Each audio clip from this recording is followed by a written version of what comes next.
Welcome to Softcore History. Hello and welcome back to Softcore History. My name is Jake Goldman. I will be your host for today. I'm joined as always by my two co-hosts, Rob Fox and Dan Regester. How you doing today, boys? Tonight, I guess I should say. Feeling good, Jake. Feeling real good. We had an insane clap before the show, just a clap in. That so much energy. If anyone else was in this room, they'd be blown away by it. They would have shit their pants.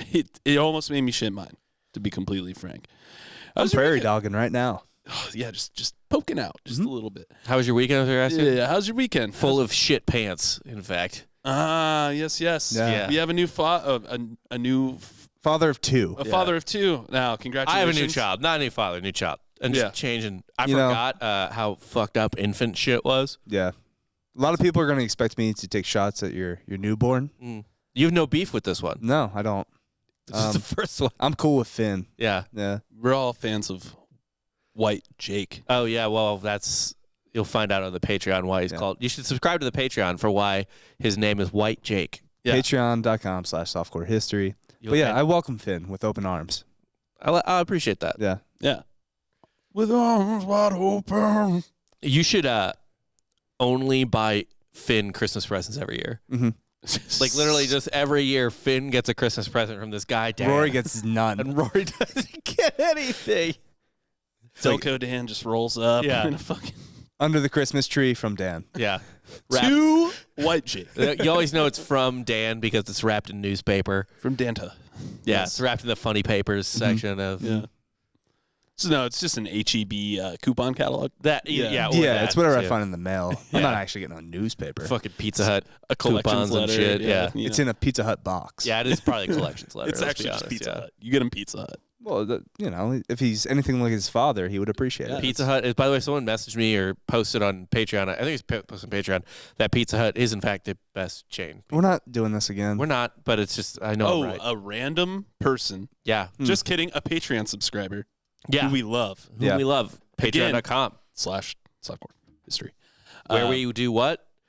Weekly episodes, video and audio, daily blogs, unless my wife is giving birth, which shouldn't happen for another couple of months.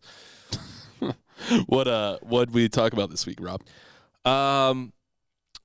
We talked about I'm not going to tease it beyond a fucking massive discovery that literally just happened this year. Yeah. In terms of human development, civilization development, Mainstream archaeologists being wrong. Mainstream archaeology is involved. Well, I hope you guys listen to that because it's a really good episode and it actually kind of blew my mind a little bit.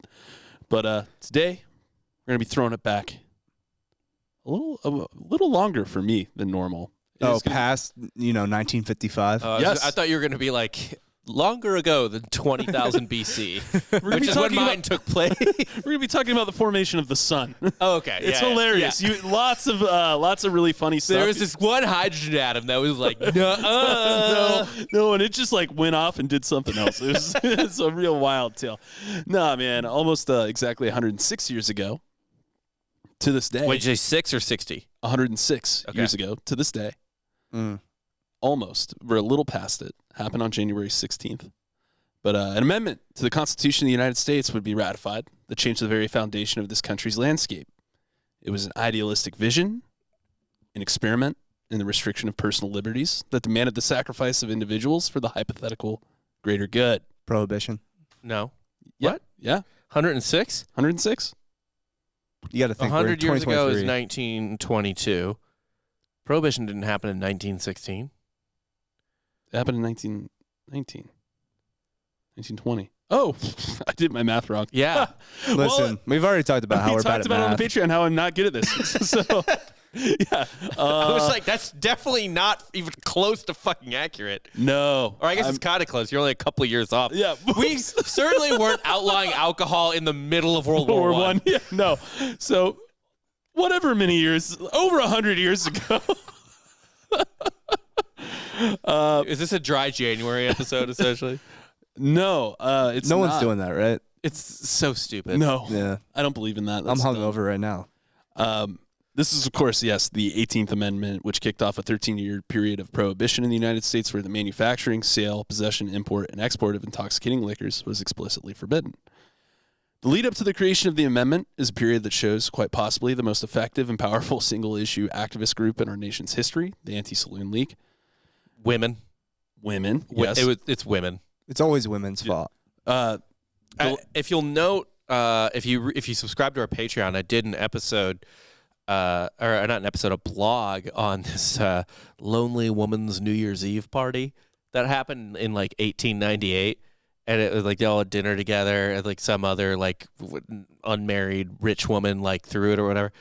And some of them were spinsters, but some of them were just women whose husbands were like, "Fuck you, bitch! I'm going to the saloon." They're bad hangs. They're bad hangs. Yeah. Well, women weren't allowed in the saloons, like, at all. So no, I mean, certain it women. depends. Yeah. Like they were.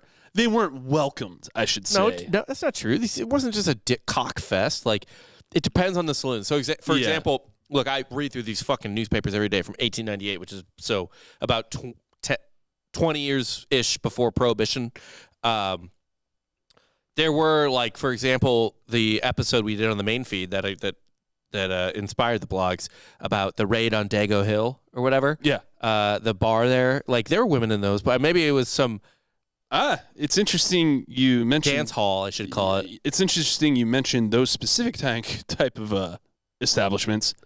Those were a big reason why Prohibition also got pushed out. Like, the ones where the women were happened to be, houses of... Sodom. Not really Sodom, just like places where immigrants go. Right. Yeah, and no one liked that. My guess is that you were more likely to be welcomed as a woman if it was an immigrant spot, maybe a black spot. You know what I mean? Like anything not WASP. Yeah, like waspy saloons, you're not going as a lady. But Irish, Italian, black. You don't want to go to a waspy saloon. No, it's just a library. WASPs can't have saloons. No. Just like they can by drink, definition, certainly, yeah. but they they're drink in saloons. leather furniture. A saloon implies a certain amount of disgustingness. Yeah, it's just a cocktail bar. Right. Yeah. For a wasp. It's like spittoons and It was a speakeasy before a speakeasy. It was probably like a club, like a Yale club type situation. Mm-hmm. I would imagine. Anyway, the Anti-Saloon League was like the single most influential single issue group ever. And there's nothing healthier than single issue groups influencing politics. Yeah, but I kind of wanted to get to like what the reasoning was for them to get so influential so quickly. Okay. To say that group of wet towel teetotalers were grumpy enough about a good time happening to get an amendment passed is a pretty simplistic way of viewing it. Today we're going to discuss what started that fire, the weird alliances that were formed in order to feed it, even more awful negative consequences it led to, and we will of course be discussing something we discuss a lot on this podcast. For reference, when you think of an alcoholic now, it's not what it was then. Right. We're going to be talking exactly what drinking was like in the 1800s. Pre-prohibition, and really I would almost say pre-war, like pre-World War II, alcoholism, totally different ballgame. Mike Malloy. Yeah. You want to go even further back? It's fucking bananas. Even before that pre-war period? Yeah. Oh my God. What, the 19th century and the early 19th century. What else is there to do? Right.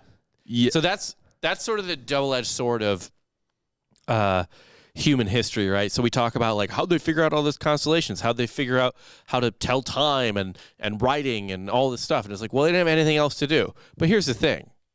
Not everybody wants to create. No, most people are just bored. But everybody wants to fill their time. Yes, that's the thing. Life is long when there's not a lot to do. Right. Yeah. And most people just want to forget why they're here, which they don't even know. They want a distraction. Yeah. They want to, maybe get a little loose. Yeah. Maybe have a little fun. There's nothing wrong with that. It should have never been taken from us. Agree with all that. Yeah. But that's the thing, is it is two ways, right? Like you say, like again, like why do we know all the stars? Because no one has anything but time on their hands. Yeah. But also, for every like star mapper, There's probably 100 people that are just like, I don't know. Why am I here? I was in the field again today, man. I'm going to go eat that weird mushroom. Right. The field sucks. All right. The why are we here question, that's a little bit more modern, I think. No, it's not. I don't think people What do you mean in the modern? 17 and 1800s, they're just like What are you talking kind of going about their day. What are you talking Most about? The people. deeply religious people of the 17 and 1800s Yes. weren't asking why we were here. That's literally No, they're already told. God. Oh, they already knew the Yeah, answer. they already knew the All answer. right. to say, the period right after the fucking, what was it called again? The Enlightenment? The Renaissance? Yeah, they weren't wondering those things No. in 1700, Not though, for the sure. main population. There was also like a massive. They're just time- getting fucked There up, was also dude. like a massive time of like political upheaval and reinvention of political systems. Like, but these people were like, my existence is whatever. I got to figure it out. I don't feel involved. Yeah. So first things first. Idiot! Oh. You're an idiot. I'm sorry, the French, they have a revolution and then just replace it with another king. Emperor. They upgraded. Yeah, whatever. Progress isn't linear. We discussed that. Yeah. First things first, it's important to know that the consumption of alcohol has always been a high participation pastime in this country. The early settlers brought booze with them on their trips over. The founding fathers brewed their own alcohols. I think James Madison drank a pint of whiskey a day. Good for him. Yeah. It And was weaker back then. What? It was weaker. No. Was it? No. I don't think Liquor? so. So No. I think actually liquor. So you know how liquor and marijuana on totally different trend lines. You know what I mean? Your grandpa's weed's some weak shit. Literally, Right. marijuana and every other drug are on Right. different trend lines. We were talking about this last night. Like cocaine and marijuana had cocaine in the 80s was like, oh, a Colombian man just pulled it out of his fucking rig that makes cocaine It's and pure. handed it to you. Yeah, Yeah. And marijuana looked like it came off. It got scraped off a brick. Right. It's flipped The completely. marijuana was just a tumbleweed that goes past a Western scene. If you look at like the high times from the 1970s, like it looks like shit you would find in your yard and be like, ew, I don't want that. It's disgusting. Why they call it weed? Yeah, exactly. Also, Now it's just like a crystallized. It's not even a plant anymore. it's a super. Yeah, no. They're I mean, like, I'm sorry, is this made in meth? a lab. Because it's just only crystals. also, if you have to use a butane torch to smoke the kind of weed you like, where you have to like heat it up and do Right. the shatter, you're smoking crack. You're smoking. They've made weed into crack now. Like, I got to get my dab rag and like light this thing up and make the liquid spew out smoke. It's like, no, you ruined weed. Fuck you, you fucking idiot. I Like, really do just want to smoke weed in the same way I smoke a cigar, right? Like I want like a plant that I'm burning. yeah. Yeah. You took all of the ceremony and like history of weed Right. and you just let's science it up. It's such a drill baby drill type of America. Of course we did this. Give me a joint. Just give me a so joint. This is my favorite thing that I've been reading in the last couple of years. And this is a American exceptionalism situation, just like you talked about, where the sort of Americans are kind. The TLDR version of it is Americans are convinced that America is like the worst country ever, and that in and of itself is them expressing their own American exceptionalism. Sure. Right, because everything's still America centric, and they're like, we're obviously we're the greatest, but we're the greatest at being the shittiest. Yes. We're even good at that. Yeah. We can never just be like the 40th worst country in the world. Right. No. Absolute worst. Yeah, and all the settlers, though, coming over here are from historically the heaviest drinking countries in the world. Look, man, I don't want to sound like a white supremacist. We got alcohol down. Let me just dip my toe. We're elite at drinking. White people are legitimately the best people on earth at inventing alcohol. I will stand by that. Europeans are the best alcohol makers in the country or in the world, like historically. I mean, They weren't the first. no. But we perfected it. But I mean, where's the best? I'm going Europe. If I had to pick what continent my booze exclusively came from, Yeah. it's either North America or Europe. I'm going West Virginia. But half of North America's shit is just Europe shit that we make in North America. Yeah, it's inspired and, not inspired. Its lineage comes from the making process. Not only did we create certain kinds of alcohol, we created an entire sport from it. What? NASCAR. That's right. That's true. NASCAR was invented because of Bootleggers. and the guys they would lighten up all these cars. They'd take stock cars, so that's why it's stock car racing. They'd strip them out, rev up the engines, create false places. Like all of the best NASCAR races, they're like, shit, we're not running fucking booze all the time. What do we do with these sick cars? Right. Let's race them. Now, That's to not- even it out, though, saying, even it out, though, our food sucks. More or less, yeah. Yeah, all French good terrible good cuisine. food is typically from other I civilizations. mean, you could take the French and Italians out of that. Although the Italian food didn't get dope until they started bringing North American shit into it, like tomatoes and stuff, That's and insane, and yeah. Asian shit like noodles. They didn't have noodles before we went to China, but the booze, wine, beer, That's us, dog. and whiskey and gin, And vodka. vodka. I'm sorry, like look, that's us. Everybody's got their strength. I'm not saying we're better at everything. I'm saying I don't know how you top Europeans at alcohol. You just got to bring something to the party. Right. And we did. we We brought the party. Yeah. And boy, did we start strong in this country. By 1700, the colonists drank fermented peach juice, hard apple cider, and a lot of rum, which they imported from the West Indies. molasses, baby. Yeah, the West Indian molasses. Drinking was an important part of the culture, and people passed around jugs or bowls of liquor at barbecues or market days, and a lot at elections. Like, it was a big drinking thing to go vote. Yeah. Yeah. So, Oh yeah, and by the way, election days. So, part of me thinks that the reason we don't make election days holiday, there's a big push for that, right? Yeah. Make the presidential election holiday. The reason for that is because it kind of used to be a little bit, oh, it did. and Yeah. people would go get drunk and then Forget find to out the results and Right? Yeah. not even just riot, more like gang fight. Yeah. Especially during like Tammany Hall shit and stuff Yeah. like that. Yeah. And what do you think would happen now? Everyone votes day off. It's obviously going to be a drinking holiday. Yeah. Obviously, everyone's getting fucked up. Or you'd be drinking the night before and be too hungover to vote. That I would think a happen lot for less sure. people would There would be vote. voters' eve, 100%. But oh man, you would totally like send liquor to, like if you're a Republican, you'd send it to Democrats, right? Like you just like send a crate There's of crate of tequila to Open bar. Yeah.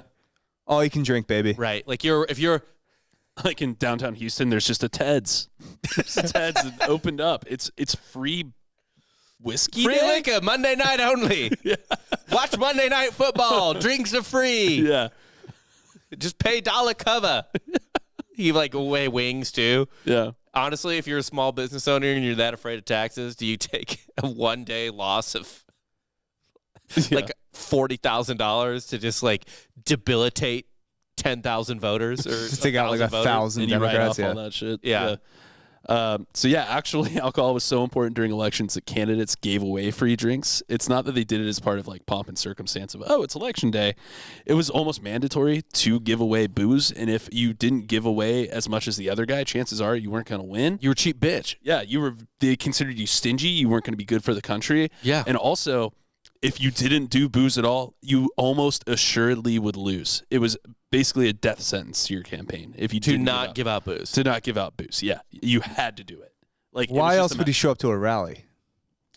Right? I don't understand these people People now that go to a rally. in Ohio, Oh my God. Just, like, spend support- hours. like even if this isn't even political, why would you want to go see Trump for like an hour in the middle of Ohio? I can do better than that. I fucking when I was at Mizzou, Obama came to speak during his campaign. Don't care. It was Obama in 2008. Yeah, Right? Like the rising Fucking- star of the party. Yeah. Like the most famous person in America, maybe the world. People were going bananas. Everyone wanted to go. He's speaking, I think, outdoors somewhere. I don't remember. So many people wanted to go. The lines and everything were crazy. I was like, guys, this is like on a Wednesday or Thursday night. Like, I'm going to the bar. Bar. So would have gone to the bars Like immediately. that. Yeah, What are you drinking at this? No, you're just going. yeah. That sounds awful. To be honest with you, at UF when I was there, if Jesus descended down on the Flavitt Field and there wasn't at least like allowed to be beer, I'd be like, Right. fill Like me in. what else are Yeah. you going to that's that massive where you don't drink? Like a sporting event, you're going to drink. Mm-hmm. You go to see a comedy show, going to drink. They Concert, They have a drink. minimum Concert, for drinks drink. at comedy shows. Yeah. You have to have drinks. Right. Yeah, it's the funny juice. Just Even a sober political rally? No. That sounds brutal. To what? Like sit there and be like, yeah. a desire to Got desire 'em. to agree is actually pretty strong. That gets you high. Yeah, that's That's an even bigger high, maybe, for some people. Sometimes. Yeah. Well, even restrained New Englanders consumed great quantities of liquor. The Puritans called alcohol the good creature of God, a holy substance to be taken proudly. They were just more cautious about it, but I mean, Ben Franklin, right? Yeah. God is good, or God loves man, beer is proof, blah, blah, blah. Yeah. It's the type of shit that assholes put on T-shirts. Exactly. Yeah. I bet they sell out. the dude. They do, Yeah. 100%. We better put it on a shirt. Yeah. Oh, my God. Why aren't we putting that on a shirt? We got to get. Yeah, we're going to put that on a shirt. Actually, here's what we're going to put on a shirt. Be cringe, get rich. What? Be cringe, get rich. What is that? Just means cringe shirts sell, baby. Yeah, cringe Yeah. sells. And we put that on the shirt Yeah. and sell it? Okay. It's a meta shirt. We haven't made a new T-shirt in a long time. Oh, that's true. That Yeah. would- Guys, softcorehistory.com. Go ahead and buy some Tops of the Elephant shirts. Yeah. They're still available. Yeah. Also, Freedom Torch shirts. Those are kind of fire. Or so. just get the sick sweatshirt like this one. Anyway, George Clinton, this is an example of like the political drinking that was going on at the time. George Clinton, who was the governor of New York from 1777 to 1795, once honored the French ambassador with a dinner for 120 guests. This was the tab. 135 bottles of Madeira wine. So each person had bare minimum one bottle of wine. Right. 36 bottles of port. 60 magnums of English beer. So isn't port the dessert wine? It's a fortified dessert wine, yeah. Okay, yeah. So it's stronger. It's like, whereas a strong red wine's like probably 14-15%, this would be like 20-22%. I like to have ice cream for dinner. What I'm saying is I drink port for breakfast. Gotcha. Yeah. 60 magnums of English beer and then 30 large cups of rum punch. I guess some people just wanted to keep going, but that's a fuck ton of booze for a French. Like, this isn't like a real hoot and holler fun time party. This is a welcoming for a French ambassador. And by the way, you know what's crazy about that? This is a welcoming for a French ambassador, one of the best parties of the year, probably. You only get like 5 different drinks there. Yeah. That's it. I go into a dog shit bar now. Dude, I can go to my get house. Whatever I want. Yeah. Anything. Any type of drink I want. Anything you want. If they had access to everything, that party would have been nuts. Yeah, they're all dead. Yeah. This is obviously quite different from the puritanical, stuffy America that's usually portrayed in media. Historian W.J. Rorabaugh describes our early... You know he's legit because it's 2 initials and then a name. Yeah, for sure. WJ's a hard one to say, though. It's not good. Yeah. But it's like, still legit. flip that, JW, easy. Yeah. I mean, W.E.B. J.W. Du Bois is Marriott. an obnoxious thing to say. A lot of people didn't like saying his name either. I but, mean, look, yeah, great, genius person, but Yeah. like terrible name to say. for sure. So he describes our early roots as this, basically a veritable buffet of cheap booze and casual consumption. Quote, WJ, by 1770, Americans consumed alcohol routinely with every meal. Many people began the day with an eye-opener and closed it with a nightcap. So there was an early morning answer to the nightcap, Right. the eye-opener. People of all ages drank, including toddlers who finished off the heavily sugared portion at the bottom of a parent's mug of a rum toddy. Very common. Really can't imagine anything worse. A fucked up toddler. Yeah, a toddler's already drunk. Yeah. And I'm not going to get into that because that's already a comedy bit. But like, legitimately, a toddler in and of itself is insane. But Yes. what if a drunk toddler actually bounces them out? It doesn't. I can't. It doesn't. Does more cocaine? If you're on a bunch of cocaine, does doing more cocaine make you feel more like you have less cocaine inside of you? You just do another stimulant. What? So you blast off a couple lines of cocaine. You're like, I need to balance out. You take Take an meth. Adderall. Little meth. All right. All right. Yeah. It kind of evens it out. Sure. I guess I just need more eventually edge. You just got to double down. Yeah. I guess eventually you just die. Yeah. And you're back to level. He's so chill now. So at the time, they estimate that each person in the U.S. consumed 3.5 gallons of alcohol per year. When I say that number, 3.5 gallons of alcohol, I'm not talking about 3.5 gallons of beer or whiskey Or even, anything like that. liquor or like vodka. I'm talking about 3.5 gallons of pure ethanol. For good reference, that's about 8.75 gallons of standard 80 proof liquor per year for the average person by the time of the American Revolution. That's 45% higher than consumption. This is what they bathed in. They constantly drink it. That was it. And that's 17 like I'm sorry, that's 1770. It's about to go way higher. What's weird to me is the eye opener. Yeah, Because I agree. Like, I guess like any alcohol does give you energy for sure. while you're drinking it. But Yeah, as but soon if as you drink all day, stop drinking it. Well, that's why you have it with every meal after. yeah, you drink it all day, you're fine. Yeah. There's time between meals. That's the problem. Enough time to make you sleepy. So Between meal drinks, Oh, fair. you just keep it going. these numbers are dog shit numbers. These are rookie numbers, and they're 45% higher than what we do now. These are 1770 numbers. Shit, compared to the 1800s. This makes me feel good about myself. It But should. also back then, everyone smells like shit, right? So Yeah. No, everyone smells like old You gin. can't apparently. slide into Helen Slagerman without literal like a gallon of grain alcohol in you. yeah, so the grain alcohol not only gets you inebriated to the point that you don't care, but it also might make you smell better. Oh, because it just sanitizes Yeah, you it inside sanitizes now. your You just entire smell body. like old Yeah. gin. I love old Yeah. gin. Yeah, right. Hell, Makes it's sense. better than your body. Yeah, I'd rather for you sure. smell like gin than your body. Yeah, for sure. So We didn't really. We are animals, right? Human. Like my wife just gave birth, and I was reminded again as my child and her stool spilled out onto the table. Now, did the stool come out onto the child? No. Okay. Different times. Doctor wipes it up. Actually, Okay. yeah, He doesn't make you wipe. luxurious in a way. She. Yeah. wow, fucked up of you. To assume that it was a Wow. male doctor.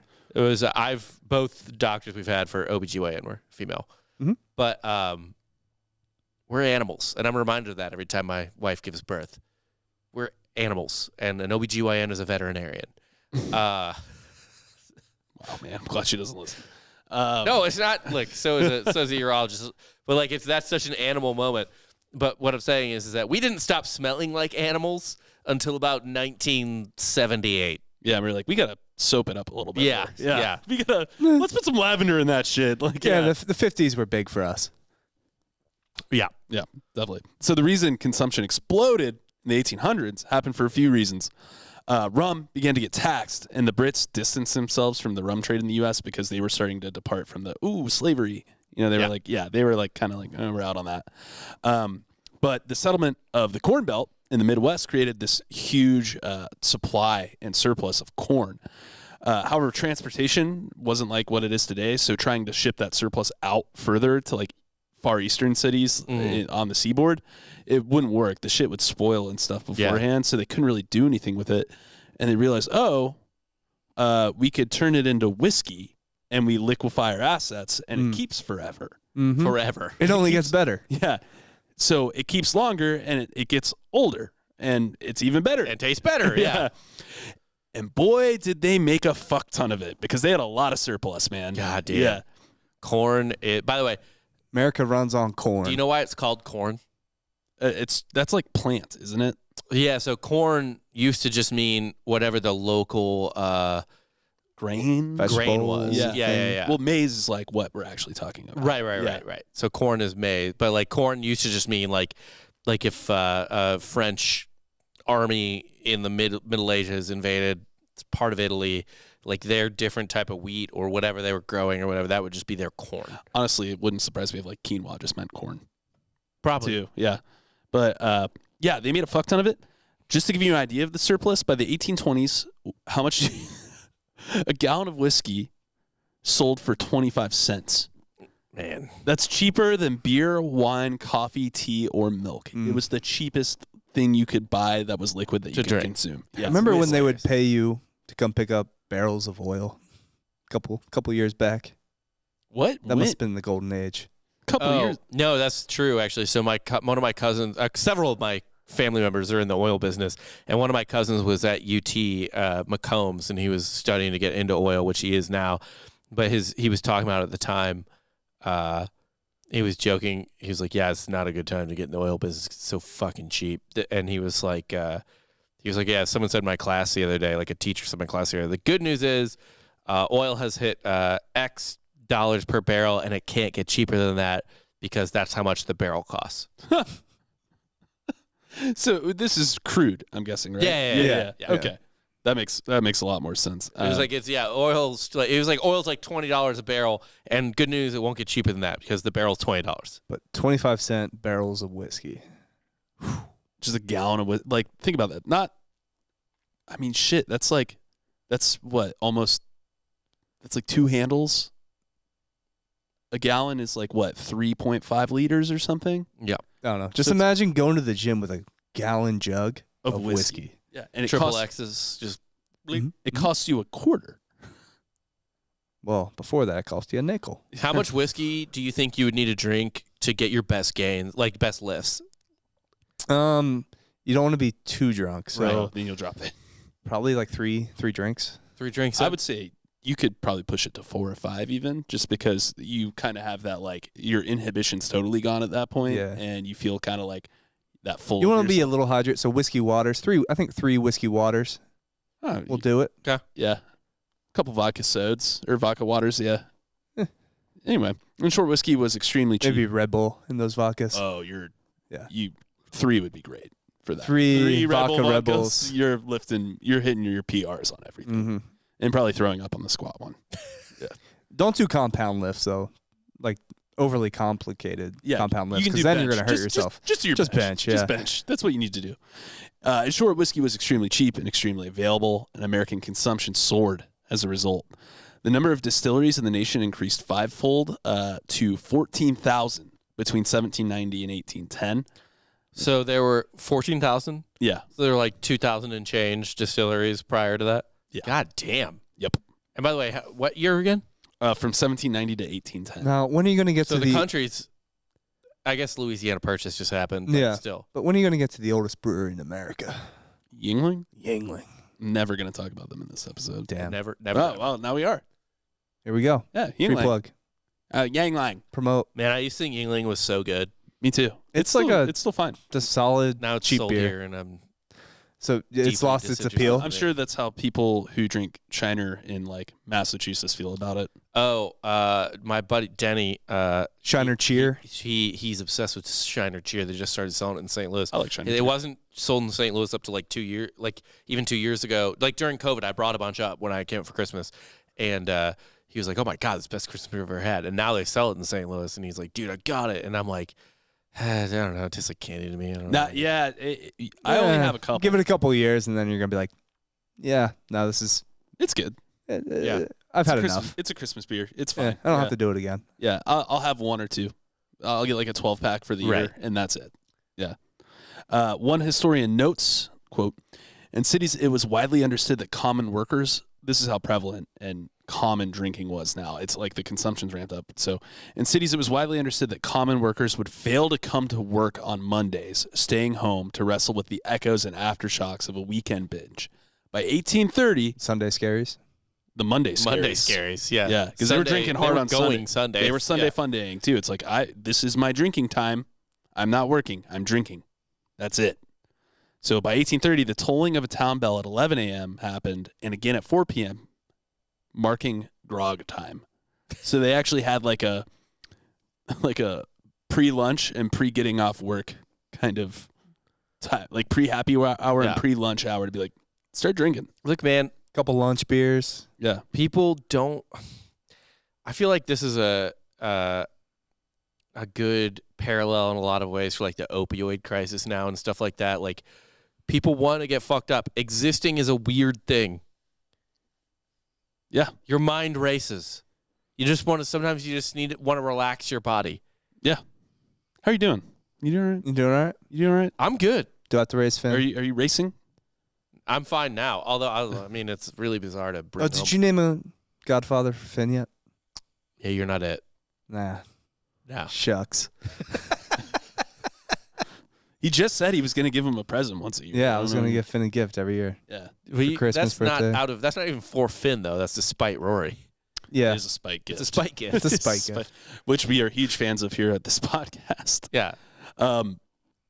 So we're talking about Americans in America dealing with each other, but other countries started to notice how drunk we were too. That's rad. Yeah. I always knew we were better at it. So I always knew we were better at it. Brits visiting the United States actually became pretty appalled with how much we were drinking. One correspondence goes as follows, quote, I'm sure the Americans can fix nothing without a drink. If you meet, you drink. If you part, you drink. If you make an acquaintance, you drink. If you close a bargain, you drink. They quarrel when they drink, and they make it up with a drink. They drink because it's hot. They drink because it's cold. If successful in elections, they drink and rejoice. If not, they drink and swear. They begin to drink early in the morning. They leave off late at night. They commence it early in life, and they continue it until they soon drop into the grave. The American dream. What are we supposed to do? Yeah. I think about this, too, because it's like our frame of reference isn't another country. It's us. We're alone. All the past is a foreign country, as they say. Oh, wow. That's deep. Maybe that's why English humor is referred to as dry humor. Could be. Could be. I mean, they're also deeply drunk people. Yeah, no, that's the crazy thing about this. this. Wild part about it. During that, when that quote was said, yeah, they're having an explosion of gin consumption. Yeah. In like to where it is also a problem. And then they're coming over because who here. wants gin? Everyone wanted gin at this time. Nobody likes gin. No, everyone loved gin at this point. That is actually bizarre, though, that they did love gin. I used to like gin. Gin and tonic used to be my drink. Like gin still? Early after college or whatever. I'll drink like a gin cocktail. When was the last time you had gin? It's been a minute because Early most I this just make weekend. myself tequila drinks. Yeah, tequila. I mean, We do live in Texas. Yeah, tequila's good. But, I mean, I had gin this past... I had a couple Negronis. The only thing I won't do, the only thing I can't do is I can't do vodka. Really? Vodka gives me a weird love vodka. drunk, man. You know how people are like, oh, that weed gives me this high, this weed gives me that high? I get different types. I can feel the different drunks off different liquors. I get that. Yeah, But I also have like a hard and fast rule with rum. I need to be on the beach. That's fair. That's actually a good rule. I'm not just going to drink rum in the middle of Texas. The only complaint I've ever had about Hawaii is just that, like, it's not even the rum is the problem. It's just that all their drinks are like pure sugar. Yeah. You can only do so It's many. a time and a place. Yeah. Vacation It's Hawaii. is, that's when you do the sugary drinks. I actually went to Kitty Cohen's last night. Have you ever been there? Kitty Cohen is, it's a good spot. I went on a first date with one of my ex-girlfriends there. Great cocktails, though. Solid cocktails. Like, Yeah. They're They have really a good. punch bowl, too. I saw that. I We was crushed it. We crushed the punch bowl on our first date. like, you and the girl? It serves yeah. like 6, right? Yeah. That's sick. That's a good one. She was an alcoholic. Why didn't you? I would have stayed with that one. I like the alcohol. Alcoholics that's a good time. Yeah, she was a good time. So by 1830, alcohol consumption reached its peak to 7 gallons of ethanol a year per capita. And for those keeping track, that's double the amount I said earlier. In modern... If in case anyone was wondering why slavery wasn't abolished by 1830, we were too drunk to figure it out. we're too hungover. Yeah. In modern terms, those 7 gallons are the equivalent of 1.7 bottles of a standard 80 proof liquor per person per week. Nearly 90 bottles a year for every adult in the nation. Even this is counting the millions of people that didn't drink at all. That's goddamn incredible. So it's probably higher. good than lord. To reframe it even more. By the way, you know what a common cause of death was in the 19th century? What, falling down? Consumption. Oh, just Consumption. I was going to say if they stop drinking. Well, yeah, I mean, is consumption, isn't that like it means TB? a lot of things. Yeah. It means a lot of things. TB was consumption. Because if you go cold turkey on certain drugs and alcohol, don't you just If you Alcohol go is keel one. over? Alcohol is one. but you have to be real wound You up have to on be alcohol. very addicted to alcohol. It's booze, benzos, barbiturates. Those are the 3 big and if ones. you just stop. like heroin will not kill you if you stop using it. Yeah. It sucks, but it won't kill you. It's because of the GABA receptors in your brain. Your brain just short circuits and you fucking die, basically. Sick. It's those drugs affect those. That's what GABA is a lot to do with like anxiety. That's why a couple drinks brings your anxiety levels low. But then you know if you drink too much, it spikes back up after you're done. So, but anyway, back to those numbers. Think of it this way: the average American does do a fair share of drinking these days. Take the average guy and triple his consumption. Basically, if me and my wife and I drank at this level, we would be putting away 3.5 bottles of Jack Daniels a week. I think Rob does that. Good lord. No, I don't. No one, dude. Like, no one does that. I started thinking about that, like even on a week where I've had a couple heavy drinking nights. You Yeah. know, I'm like, I'm not getting through a handle. I mean, my biggest drinking nights probably ever were so there's one night I was at my buddy's lake house, and this is weird because it wasn't even like a party night. It was me, him, and another friend, this girl we're friends with, It was 3 of us, and we were just at his lake house. His family was there too, like his little brother who was in like 7th grade probably at the time, and his parents. But we were in college, right? So we were allowed to drink, blah, blah, blah. And I was rush chair for my fraternity. So I was like, it's cool, guys. I can just put the booze on my rush tab and say I was paying for stuff in Bonne Terre, Missouri, where the fucking lake house was. You could buy alcohol with your fraternity funds? No, what I did, we bought it at a gas station. Right. And it was gas. Okay. We we had a workaround. We used to get Publix gift cards. Yeah, I would just be like, I would just show them the bank receipt and be like, oh yeah, I gassed Show that out. to who? The alumni board to get reimbursed. Oh, gotcha. Yeah, Okay. yeah. So I had my own credit card, and I would just. They take it off your dues. We did this thing called taking community college kids and not putting them on the books and using their dues as a slush Well, fund. I was Yeah. just paying I was just paying for booze for 2 random friends who weren't in the fraternity. Oh, Not even the community college kids, but anybody that couldn't make grades. yeah. You're You off just the take 'em off report. roster. You're off the roster. Yeah. But But we're using your funds for other Slush. shit. Yeah. That was probably one of the most like complete drinking nights of my life in terms of like, and this started at night. Like it wasn't all day. Like it probably started like 4 p.m. Stopped at like 3, 4 in the morning. I don't know. 40 to 50 beers a person. What? Two packs of cigarettes. 40 beers? 40 to 50. For a weekend? No, a night. I don't believe No that. one's drinking 40 beers in a night, dude. Yeah. No. I'm Dude, telling you're so hard. No. I'm not- no one's doing that. I'm not bragging. Like it was just like we just wouldn't stop. I don't believe that. That's fine. You don't have to. Yeah, you're not drinking 40 beers, not because of the alcohol content, but just the Volume. volume, and you're just going to be full. No, You can puke it out, I guess. you can just keep drinking, Foam it. smoking cigs, taking shits. Yeah. You Wade Boggs? How At many, night? how many beers did you drink on the plane? Who knows? 100? It was something insane. Yeah. Anyway, Andre the Giant? I want to historically. We should do an episode on him and like his drinking. We could. Yeah. It's miraculous. It's truly There's awe-inspiring. so many. Um, So many stories. I want about to put this kind of drinking into historical context, though. They've estimated a lot of different drinking totals over the history of recorded history, at least. At this time, it is speculated that anywhere in America in the 1830s was the drunkest place in the history of the world. That's magical. That's insane. That's fucking magical. And it's never going to get topped unless, like, No. yeah. It Why? just Why can't- don't we? In terms of American exceptionalism. I was about to say, let's own this. Yeah. Good Lord. It's Get on our level. it's not even like so. Right now, And by the way, all these people are like gross drunk. Like gross drunk. it's the worst kind of like, you know, when you're at a bar and you see like a dude who's just like falling over, Yeah. got puke on his shirt, like Yeah. everyone. He like Busted his eyebrow from walks up to some falling. girl. He's like, Yeah, that guy is most dudes. Yeah. right now. Oh, so competition is easy. Like seriously, you just need to be 3 beers deep, charming. Mhm. You know what I mean? Everyone else is just like, and You just stop. You after like 5-6 beers, you're just like, nah, I'm good, man. you just pour yourself a water and pretend it's a cocktail. that wouldn't surprise me if that's one of the reasons that like companies like Anheuser-Busch got so big. So like one of the Anheuser-Busch, the reason they became like the biggest brewer in the world or the biggest beer brand in the world is because they were the first ones to use chilled rail cars.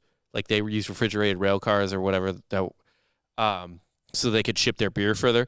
But honestly, there was probably a certain amount of human man in America that was like, yeah, I want to get drunk, and it's really hard to exist without taking the edge off.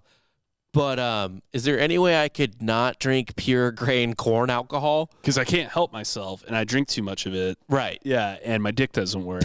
And so I would like to still continuously drink, but just have it take longer for it to totally fuck me up. Yeah. Yeah. And then a beer shows up, and it's cold, and they're like, Oh my God, it's almost like water. it's perfect. Yeah. oh, my God.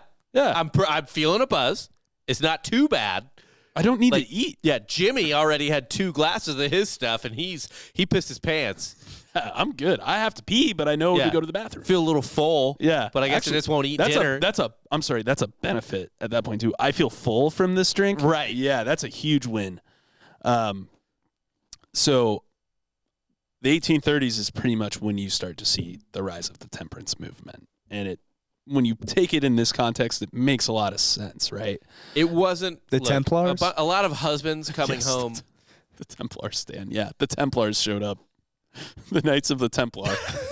It's fucking in their Temperance is actually the female wing of the Templars. Yeah. You know, like they all showed up in their chainmail and their little white flat hats, and rattled their sabers. That's who was busting up all those saloons, man. It makes sense. They edited it. It checks out. It's all photoshopped. It's not a bunch of women in dresses. It's ladies in chainmail with swords. Mm-hmm. Yeah, like good religious. Women. That's right. What were you gonna say? I'm sorry. Just that alcohol was outlawed by the blade. Yeah, clearly, obviously. I was gonna say that you know who didn't benefit from all the men being shit-faced drunk? Women. Not great. Yeah, obviously gained a lot of steam from women. Women were often the victim. I imagine domestic abuse was pretty high. You guys are hitting all my notes right now. So yeah, women were often the victim of brutal and inescapable household violence at the hands of their husbands. Because you know what you couldn't do? Go down to the courthouse where the drunk judge was, right, and ask for a divorce because your husband was drunkenly beating you. Yep. I imagine that conversation was like, husband gets done roughing you up. It was honestly probably go, get out of here. It was probably less common for men to not hit their wives. Yeah, at some point that switched. Yeah. So get out of here, you dumb bitch. Yeah, and then she's like, oh my god, I gotta get out of this. She goes down to the courthouse, and doors open up, and everyone's like, what? You get home. What? Dude, I was watching some fucking TikToks the other day. It was behind the scenes of Ferris Bueller, and it was the dude who played Cameron talking about how John Hughes based his character on a guy he knew growing up, and his dad would come home. The character based on dad would come home, and the kids weren't allowed to talk to him. Yeah, that's very common actually. Yeah, if he came home from work, kids weren't allowed to talk to him, and this guy was probably sober. Oh, that's even weirder. But dude, the way men have been insane for a long time, and this is still crazy after all these years, man. It's fucking the family dynamic and everything. It's it really was. There are a lot of men that are the children aren't my responsibility for years and years and years. Yeah, I even get told by old guys now. It's they're like, congratulations on being a father. Now, the first couple years can be tough because you're not really going to care about them. The boys aren't really, you're not really going to relate to them, especially the boys, until they're 6, 7 years old. Or men tell me that now. Yeah. And I'm like, I don't know. I kind of love this baby. Is a baby. Are you a wuss? I've always liked babies. Lily? Yeah. The older population thinks that going down on women is weird. Yeah. The whole Sopranos there's a whole season. plot line in Sopranos. Someone gets killed for saying it, right? Or he leaves his girlfriend because she told someone. Junior just goes down on his girlfriend, and that's gay. Yeah, it's gay to go down on women. Is it gay to eat pussy? Seriously though, that was it was a plot line in I think the third episode or some shit. It was pretty early on. Yeah. Tony brings it up, and that causes the rift. Yeah, I can't even that breaks my brain. Yeah, it's Tony brings it up. Putting a vagina in your face makes you a bitch. Yeah. Well, yeah, Tony brings it up. He's like, yeah, obviously Uncle June likes the sushimi. Yeah, likes whispering through the willows. Yeah, and his wife's like, Tony, you do that to me. He's like, only on your birthday. Yeah. It's it's a really good illustration of the Italian machismo mindset in that period. But even if women weren't being beaten, the American household was one that was on shaky ground at best due to the consumption of alcohol. We're in the 1830s. A country of family values. Yeah, right. We're a country of goddamn, always have been. Yeah, always have been. Those values just change rapidly. It doesn't matter. See, that's the thing. You tie the values to something that's static, like a family. Right. But the values can change. Family dynamics can change. But it's all about the family. Right. Even if that means I drink a lot for my family. Yeah. Yeah. Well, I do drink a lot for my family. Yeah. Anyway, so do a good job at it. Drinking a lot? Yeah. Oh, thank you. Yeah. It's for your family, though. It's for my family. Yeah. So there were oftentimes, it was a pretty common story of a man would lose his job and, because of booze, drinking too much, he wouldn't show up to work because he was hungover. And then he would just not go look for work and just drink at home and scream at his wife. And that would lead to the beatings. Not help with the children. Yeah, right. No, of course. Why would he? Fuck her. Yeah. Get her pregnant. Make dinner. Yeah. But yeah. It's a hellscape for women. Put a baby in her. Even worse, though. Yeah, even worse. A lot of guys would drop dead from their drinking. And then problem is, women, it's not like, you're going to go get another husband. You got a couple kids. That's not really happening at this time. You're just a widow now. And that sounds like a lack of planning on their part. Well, they can't really, they're not allowed to work in the same places. And even if they did, they're not making the same kind of money. So they would often be pretty strapped for cash, too. I'm just saying, take ownership. I think even if they wanted to, they couldn't, is the thing. Own that you don't own anything. Yeah. You're born into this world. Adapt. I'm sure some people did. I'm just saying they need to own it. I think they don't know anything else. What is there to own? There's nothing. It's destitution at this point. Slave. It's like, own that you don't own yourself. All right, you got to take then you own that. You got to take ownership of the fact that you have no ownership over anything. Pick yourself up by the bootstraps. Did you find the most awful way of getting to the main tenet of Buddhism, which is that life is suffering?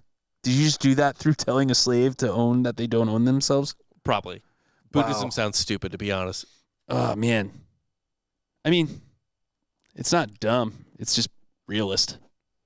It's like if you think about it this way, you put the bar on the floor, everything's great. That's cynicism. Yeah, that's cynicism is non-dogmatic like Buddhism at the end of the day. Yeah, but people. You're thinking of California Buddhists that are like, oh, I meditate, and I like, yeah. They do like imagine picking all the good parts out of Christianity and none of like the work part of it. That's what. Yeah, American Buddhism I want like a Buddhist monk that lives in the mountains. No, he would just berate any fucking yoga pants wearing person that came up and was like, oh, would you like some granola? Oh, I just meditate about it. They'd be like, the fuck are you meditating for? I do think, though, that cynicism is the vehicle for lazy assholes who want to sound intellectual. Yeah, if it's your baseline. You're never wrong if you're always an asshole. You're never wrong if you're always negative, right? Well, yeah, you never have your expectations ruined if you don't set any. Everything sucks. It's fine. Sure. That's kind of doing Buddhism a disservice. But yeah, again, also, your idea of American Buddhism is not what Buddhism is. That's really awesome. Yeah, Of course. No, because they were like, oh, meditating, center myself. This will help me at work. They're like, wait, work? What the fuck are you? Some cultist just packaged the nice parts of Buddhism. Yeah, you know how like Sparrow is Italian? That's what like a lady meditating in her yard is to Buddhism. Like there's no such thing as bad pizza. No, it's not. That's true. Actually that's inaccurate because I ordered pizza to my room from the hospital cafeteria this weekend. Oh, you got Bisquick with some melted cheese on it. It was. I could have made a better pizza, legitimately out of like a tortilla Prego with ass cheese and fucking American cheese. Yeah, like it was unbelievably. What bad. shape was it? Square? It was a circle. It was a circle. Wow. I told my wife as I was eating it, I was like, she was like, what is like cafeteria pizza? And I was like, I wish this was the pizza I ate as a child. Cafeteria pizza even slaps under the right circumstances. It fucking all right, here's what's your favorite like childhood frozen pizza then?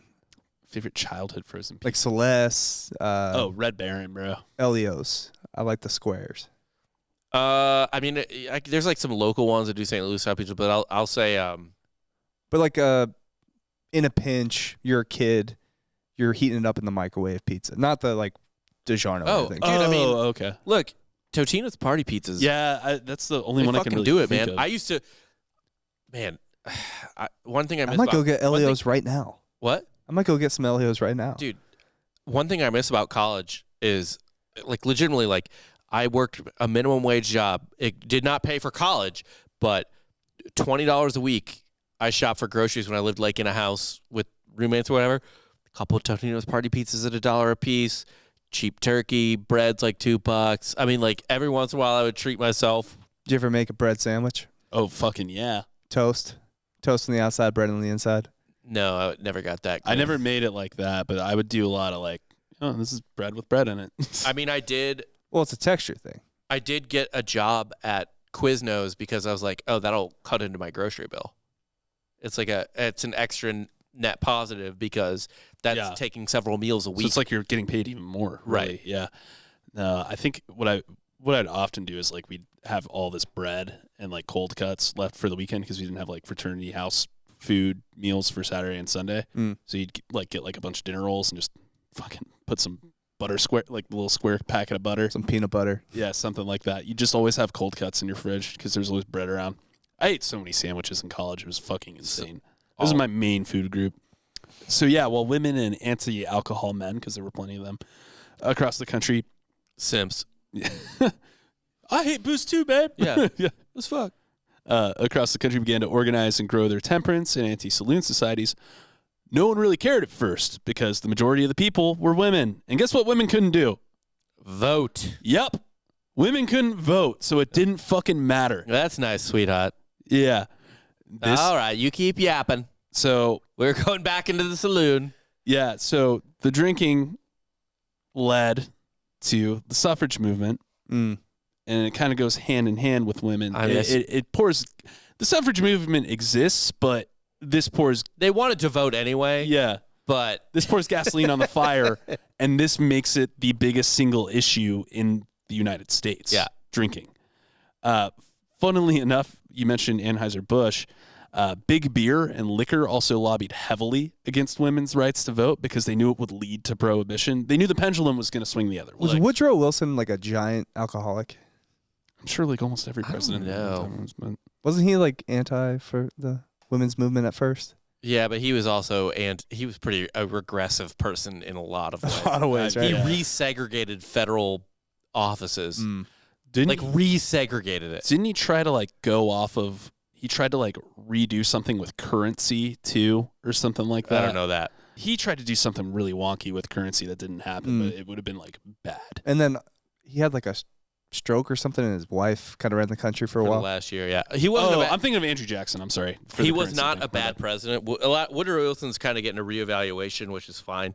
History always gets reevaluated, but like he did a lot of good things, but he also was like insanely racist. Yeah, even for the time. Yeah, I was. No, for the time. Like he did good like policy things and like helped win World War I and all that stuff. But like he was a groundbreaking president in a lot of ways. Like first president to visit Europe and all that stuff. But like he was also insanely racist. He's also not the first president to probably have a wife do some stuff for him. Reagan in the later years might have had some help from him. Who? Reagan. Yeah, no, that's like accepted. Yeah. That Nancy ran the country. But Reagan would have been after him. No, I know. He's not the only one, though. Oh, you said first. Yeah, I mean, there's plenty of my presidents bad. before Wilson, too, I'd imagine. Yeah. No, I did not mean first. I meant only. Oh, yeah, 100%. Yeah. Nancy was definitely running some ship. But it wasn't just suffragists that latched onto the prohibition movement. This single issue was also able to draw in support from groups that varied wildly in ideology, but held the same stance on federally banning alcohol, including racists, political progressives, xenophobic nationalists, Republicans. So hold on. Rename them and I'll give the reason real quick. Oh, okay. I have reasons for all of them. I don't want to guess. All right. Racists. Blacks drinking. Yeah, pretty much. Political progressives. They were actually pretty religious at the time. Progressives were. Close. Okay. Xenophobic nationalists. Fucking Italians, Irish, blah, blah. Republicans.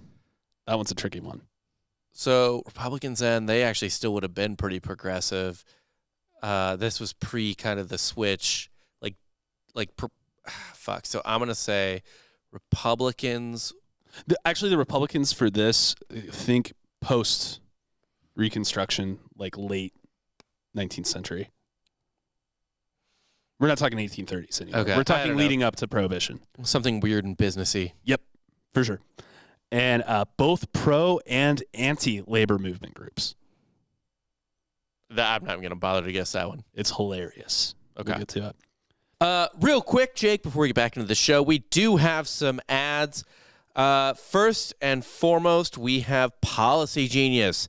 PolicyGenius.com is where you can go to get the best life insurance in the world. Now, you guys know this. I just had another child.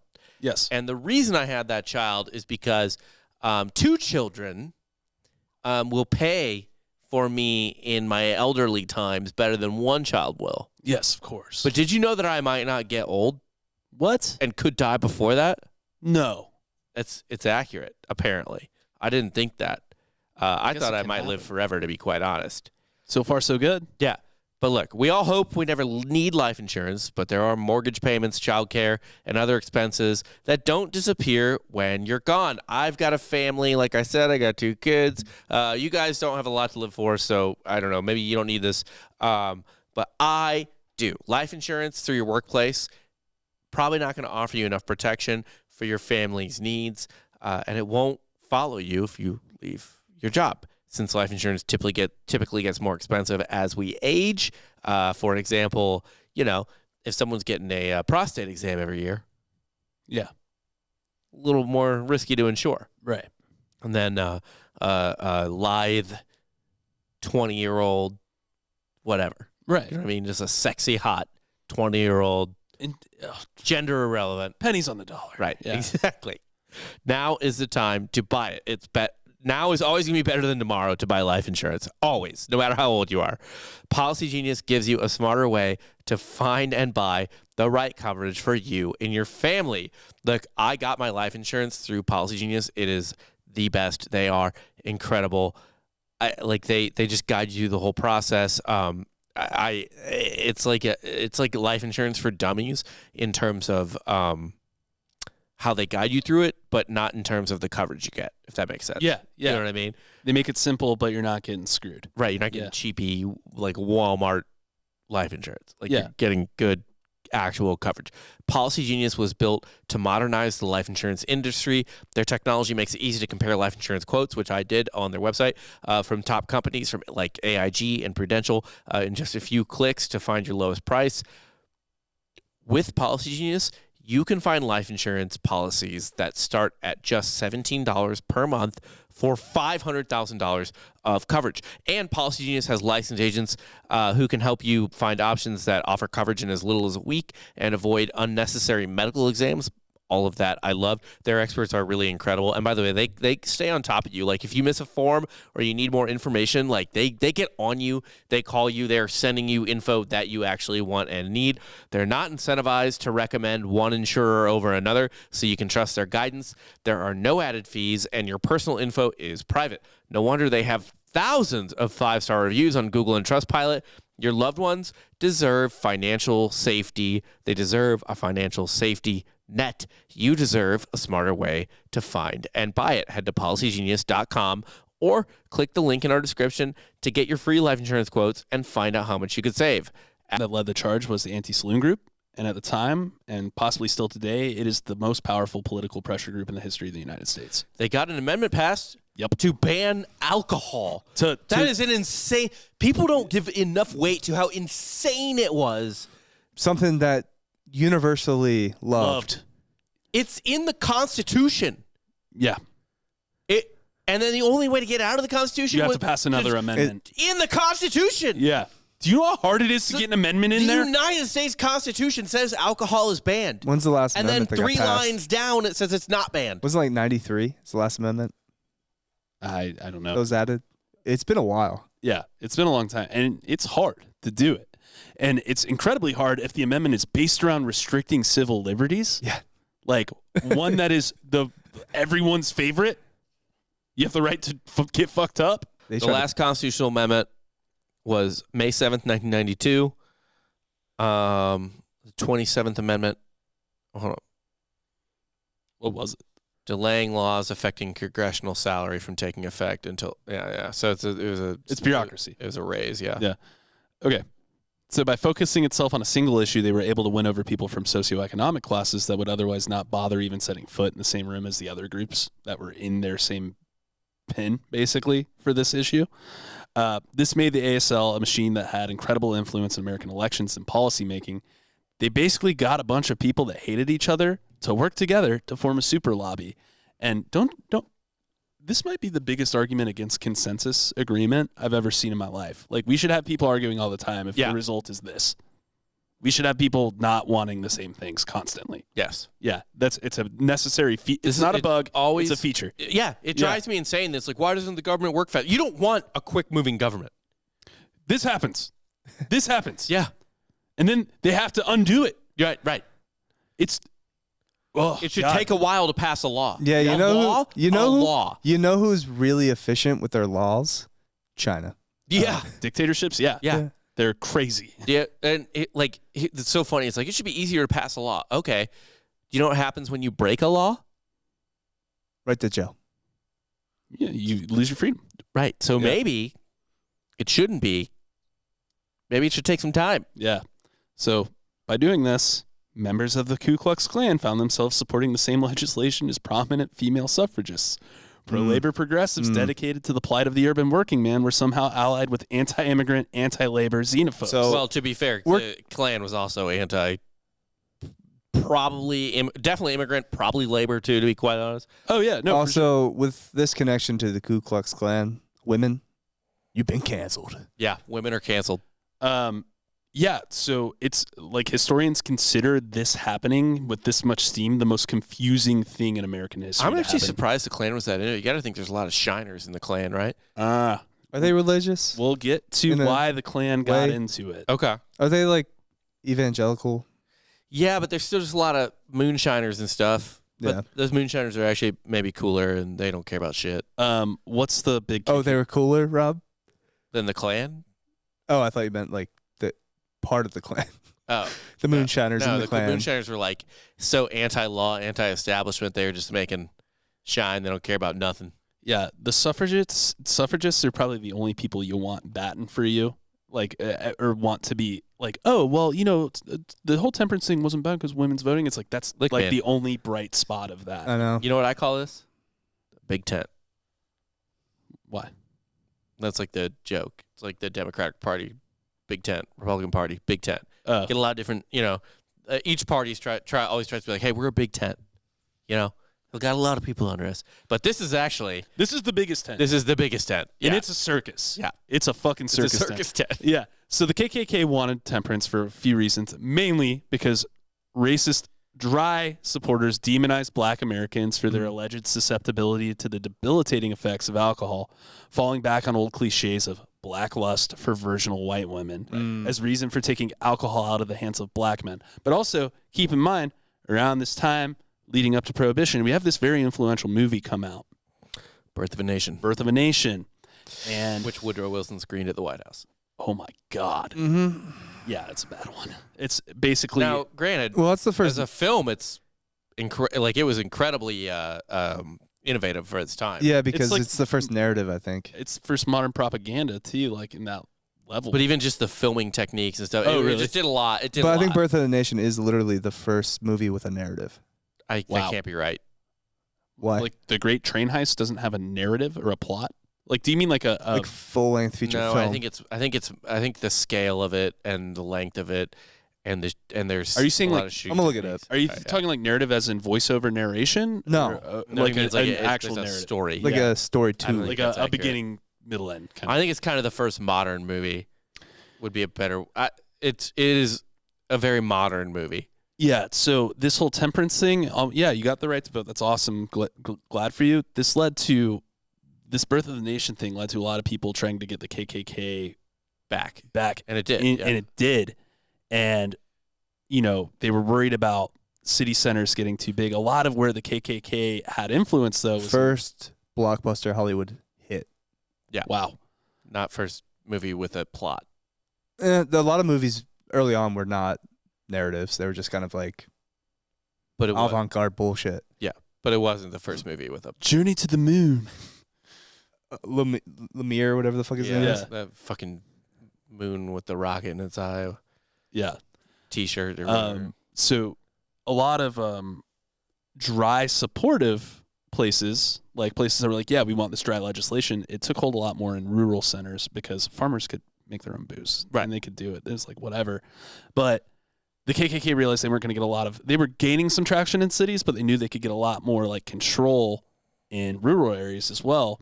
And Well, because and people forget this all the time. Same reason why local government's more important than national or even statewide government.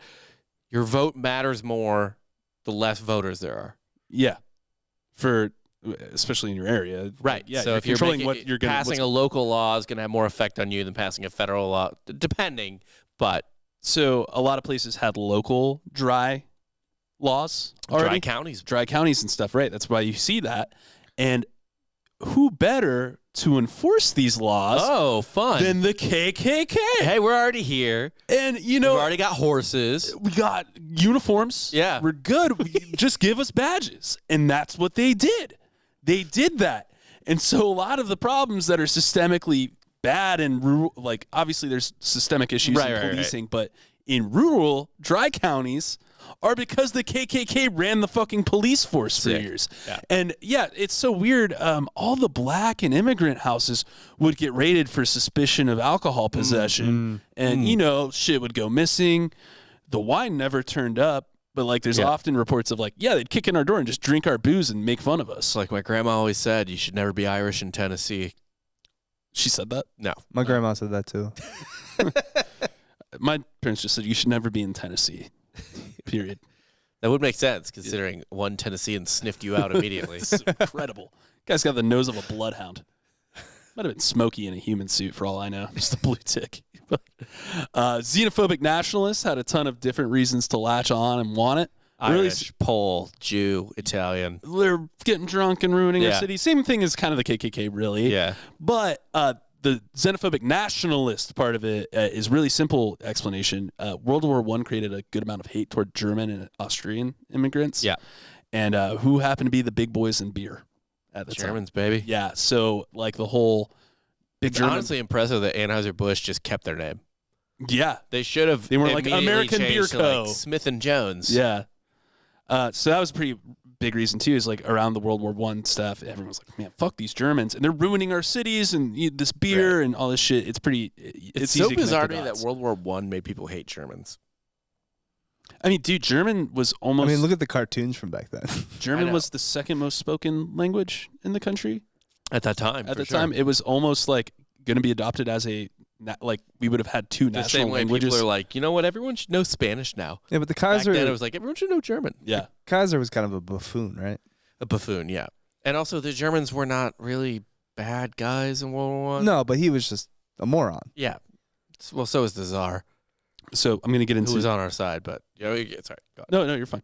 I'm going to get into that progressive pro-labor and anti-labor, how they both supported it. So progressives wanted it because it would free the worker from saloon power brokers in cities and allow them to focus their efforts on saving money without the temptation of alcohol. Basically, freeing us from temptation would allow the working class man to become his best self and allow him to save more money and like move up rank in socioeconomic status. It's a classic folly of progressivism, where it's like we can legislate them to be better. Like we can save them through legislation. Like We can legislate man into being good and pure. It's too idealistic to be sensical. But they were also like, hey, industrialists and capitalists, how are those hangover Mondays going? Wouldn't you like 1 or 2 more days of output? And they were like, I would love these people to come in for They don't show up on Monday. They leave Friday at 8 a.m. Like, But wasn't they just clock in and then get the fuck This is out. before the 5-day work week, right? Like they're working Sundays and Saturdays. Yeah, but I think I would assume there's different times for different people. Working the docks. Yeah. You don't think they're just strict 9 to 5?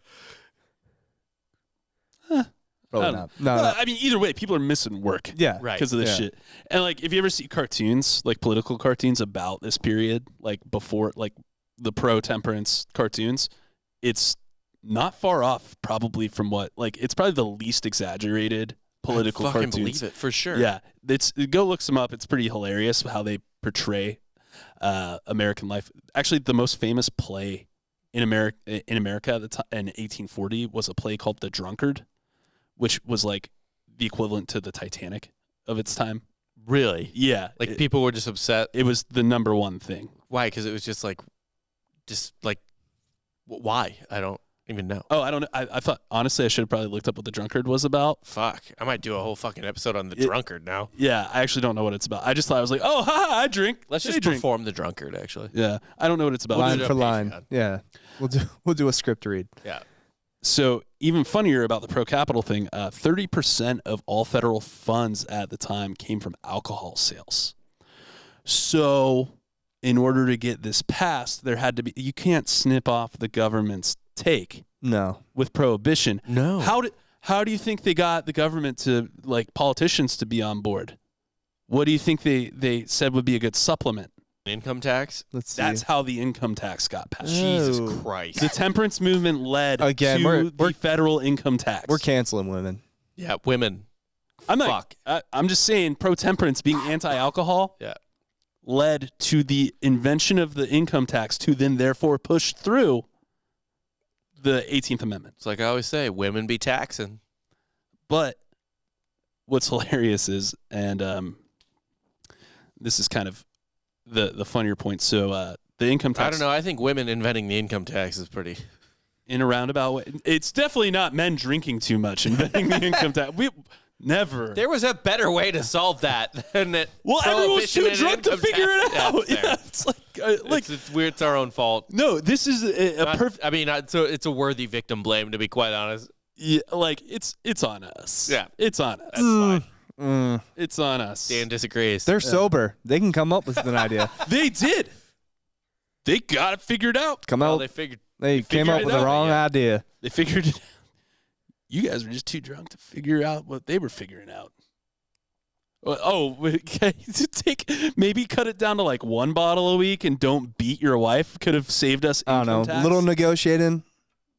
This is America, man. We're free here. Some people. Yeah. It's just not women. Yeah, they took away our rights and then taxed us.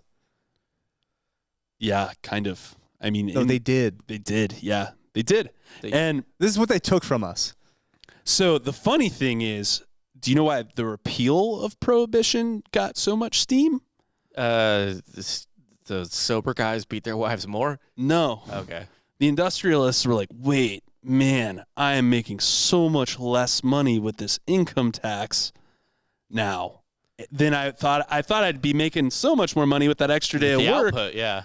Not the case. People just, like still drink. Right. And Because they when could. we put things into effect, they rarely go back. So, again, we had to add another amendment to get rid of, or to bring alcohol back. And then the income tax, you can stay. Yeah. They thought that repealing the 18th Amendment and putting back the excise taxes on alcohol would allow for the income tax to at least be drastically reduced, or in best case scenario, be eliminated. And the That is government was like, nah.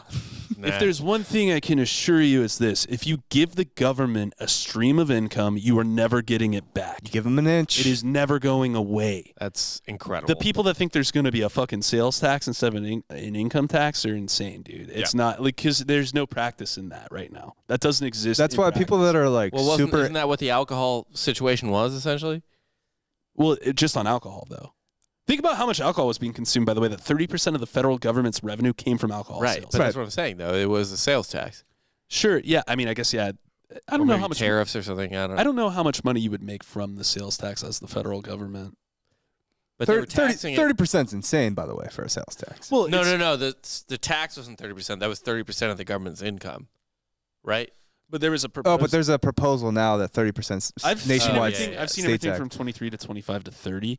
But either way, that's stupid because what? So now you want people spending less money, like, because they're going to. Right. Yeah. Yeah, they're going to A be spending. lot less fucking money. People are going to be pinching pennies. That's the worst thing you could possibly It's do the for the dumbest. economy. It's Yeah. anyone that's like, well, that's the fairest. Wait, shut the fuck up. You don't know how a macroeconomic system works. You're stupid. Anyway. No, because rich people buy expensive things, so No, they'll still get yeah, taxes okay, and- yeah, but like, yeah. So if I have 100,000 hamburgers and you have 100 hamburgers, and I take 30% of your hamburgers and 30% of my hamburgers, I'm eating a fuck ton of hamburgers. Right. You're not. That's how that. It's fucking math and proportion. Like, yep. Anyway, seems dumb. Wouldn't vote for it. yeah, no, I don't think anyone should. But anyway, yeah. So they were like, yeah, they'll finally get rid of this income tax. Never Nah. did. Nope. didn't happen. And let's It's like the Patriot Act, you know? That never went away. It's weird.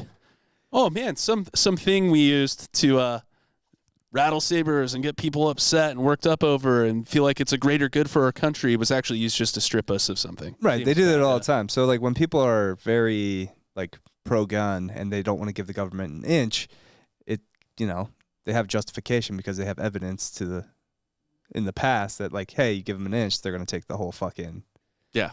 For sure. And it's also easy to exploit that fear into selling more guns too. Oh yeah. It's great. It's a great marketing campaign. Oh man, legislation's going to happen. Here it comes. They're going to take your guns. Yeah. I mean, gun sales are through the roof when it's a Democrat in office. Yeah. Like they love it. The NRA couldn't benefit more. No. Yeah. Should probably donate to Democratic. Hippie, the most hippie ass next person. Yeah. Yeah. But speaking of things that also happen from that, I mean, you have an entire organized crime infrastructure built around the movement of alcohol. Yeah, it's a drug trade. It becomes overnight. They basically created an entire black market, and it's a drug cartel. And think how long the mafia existed in like strength after. It took 13 years. The mafia existed well after Prohibition because decades. And it still exists in some form or fashion, right? What else? I think it's like organized crime is like essentially dead. To the degree that it was. Yeah. Just because of RICO, I think it made it a lot easier to prosecute. But also, like, I mean, still, the fact it lasted so long afterward just shows how bad of a policy this was. You create a black market, it's going to thrive like that. Especially, I'm trying to think of That's why, by the way, like California overtaxes weed so bad that black market weed is like, they buy that more now. Right. Oh. Well, what is it? Humboldt County, where they do all the weed. Humboldt, Mendocino. There's so many people that get murked there. Yeah. Oh, it's like brutal. Yeah. Yeah. Because they got the flower pickers or whatever, the hippies that go and work on the farms. Yeah. And they get murdered? They get murdered all the time. Cool. Yeah, great. Bunch of pot smoking hippies getting murdered for tax cost differentials and stuff like that. That's what you get for being a Buddhist. You should meditate on it. But the funny thing about the organized crime growing is that something else grew from that as well. The ability to investigate that crime. Mm-hmm. A lot of three-letter shit a lot of people don't like. Yeah. Is a direct result of having to investigate those organizations at a national scale. That were created by making alcohol illegal. Alcohol being illegal led to a heightened organized crime infrastructure. It led to an income tax, and it led to basically a overreaching, over-monitoring federal government. Now, here is where a lot of people would be like connecting dots. Don't. No, it's not. It's not. It wasn't planned to do this. Right. Let's do it. We're just asking questions. No. Yeah. It's not like a fucking like. This what is born out of chaos? Chaos. Yes. Yeah. Chaos is great at making more of it. Yeah. Yeah. No. It's just That's no one the thing about chaos. Only chaos and Catholics breed at that level. What's it just creates more and more and more and more and more. What's interesting too is like by the time we actually get around to the 18th Amendment being ratified, like alcoholism starts dipping back down. We were just at peak in like 1830 to 50 because there was so much surplus and stuff. Right. But like we start leveling back down pretty quick, but the pendulum had already swung too hard. Right. So yeah, we made a bunch of decisions. Dude, even still though, an alcoholic in 1916, 17. Oh, it's rapidly declined. Yeah. But even still an alcoholic then compared to an alcoholic now. Oh, not even close. Not the same. Not even close. We still drink quite a bit, but good God, give yourself a break if you're feeling hungover and you're feeling like an alcoholic. Some people are alcoholics. Don't get me wrong. I know that for a fact. If you need a hair of the dog, I used to think it was if you drink alone. That's not true. Is it? No. No. You can drink. Drink by yourself? You can smoke weed alone. Yeah, you can smoke weed alone. You can't drink alone. No, that's just your personal preference. Why don't you pass an amendment about it? Yeah. You shouldn't smoke weed alone either. Stop being a stoner, bro. But be social. If you need hair by yourself, I don't know. If you need hair of the dog, I would seek help. Yeah, like if you like, need I got it, the shakes. And not like oh man, it was a guy's weekend and now I need a mimosa on Sunday. Yeah. I mean, like, You're man, allowed it's to have too- hair of the dog at brunch, right? Yeah. The weekend No, it's I on. mean you need hair. That's not needing hair of the dog. That's like you can ibuprofen and Pizza Hut your way through that. yeah. You can smoke alone, you can drink alone. That's fine too. but yeah, I know You should never go to a restaurant alone. Sure. Well, if you do, you got to eat at the bar Yeah, I eat think at the eating bar. at the bar- Never, like you're- don't take a table. and act like you're watching the college basketball game that's on TV. Make some comments to the bartender Yeah. that he's not listening to. I don't think Kentucky's right this year. I don't know. Never are. Yeah. But yeah, no, I mean, shit, dude. I didn't realize all the effects. Like, I knew, obviously, mafia. I didn't realize the income tax was pretty much a concession. Yeah, we didn't even talk about just the creation of organized crime really around this. Yeah, no, I mean, it was just too much to cover. Like, the after effects of this just ripple I was saying, and still affect us today. Throwing a fucking boulder into a pond. Yeah, it's insane. Like, we could have done multi-part episodes of this. I don't want to. I just wanted to really talk We're not about a multi-part episode podcast. No. But we talk all the time about, like, oh, you think alcohol is bad right now? Like, you should see back It's then. insane. I wanted to tell you exactly how. That might bad it actually was. be a decent bit if we do part 1 and just never get to part 2. Every episode is part 1. Yeah. Yeah. Fair. I like that. So yeah, what'd you guys learn? I learned we have women to blame for taxes. I learned we have women to blame for, I guess, all of the CIA's crimes. Again, I learned that we will blame women before we ever take responsibility for our drinking. Rightfully All so. we were doing was drinking. We're just hanging out, man. We were just there to have a good time. Ignore my wife, slap her around a little bit. Never talk to my children. Yeah, it definitely wasn't our fault. Yeah. Yeah, that Always pass the buck. It is actually kind of hilarious. If you want to know what I really learned, it is really hilarious that, like, a lot, man, in a lot of ways, a lot of very small cruelties added up into this eventual thing, like Volcano, that exploded into what eventually became a lot of 3-letter agencies. So, I mean, like, it's fascinating. Now, it wasn't all that. No, right? there's Because plenty it of was other also, stuff. Yeah, insane racists thinking that if a black person drank whiskey, they're going to fuck their 14-year-old daughter. yeah. It's a bunch of weird shit. Right. That's why it's one of the most confusing points of history. It's a group especially- of the worst people So you that's know. why I really can't actually blame drinking, is because, yes, there were women who had valid complaints, but it was also a bunch of other people who were just, like, insane paranoid assholes. Oh, you mean opportunists? Yeah, yeah. Yeah, opportunity Right. was there. Yeah, It sounds like it was mostly opportunists and assholes, and, like, a small minority had, like, a legit complaint. I wouldn't say half the population had a legit complaint, and then Well, you know. yeah, and then a bunch of terrible dudes. Yeah. I mean, yeah, that's what it was. Who knows? But Who's to say? either way, it's insane to me that and the 3-letter agencies were also created for other reasons too. Don't get me wrong; it wasn't just CIA was. I don't think FBI was. No, FBI was definitely for that. But yeah, who's Hitler? Dan? I don't even have to say. You know. It's women. It's women. It's women. I would say anyone who felt like it was a good opportunity to pass legislation they were itching to do it. Yeah, I'll probably go KKK, actually. The KKK Yeah. is Hitler. Yeah. If I was my real Hitler, man, it's actually tough because actually, you know what? You know who the Hitler is? The real Hitler? It's the actual, like, House of Representatives and senators that didn't look at this And and be allowed like, this to pass. that's insane. That's an insane thing to pass. They were like, I won't get reelected if I don't pass this. It was almost too late for them to make a choice. It was so powerful. I That's don't why give a it's- fuck. Yeah, no, That's right? an insane law to pass. I think what I'm saying is that would have been inevitable. They probably could have tried to wait it out a little bit. yeah. Oh, I also didn't talk about the Republican thing. Why Yeah, they well, like that's for part That's 2. fine. Yeah, it's fine. Yeah, but I actually blame the people that actually voted the law into existence. They're the Hitler. they are the people that voted on it. Yeah. Yeah, Not because it wasn't a national referendum. It was an amendment. yeah. Right. Yeah, that can't just pass by 51%. No, it was 66? I don't know, Yeah, but some percentage. I'm not going to try to guess right now. Yeah. But they are the Hitler. Yeah. That is an insane law to pass. The fact that we have 2 amendments about this in our Constitution is wild to me. But that's it for our show. Again, be sure to check out our Patreon episode this week. Go to patreon.com/softcorehistory. Check out softcorehistory.com for merch. Leave a review, please, and thank you. Spotify, just leave 5 stars. Apple, you can leave a review. That'll really help us climb up and manipulate the charts. Yeah, thanks, Jake. Yeah. For Dan Regester and Rob Fox, I'm Jake Goldman. You just got soft served.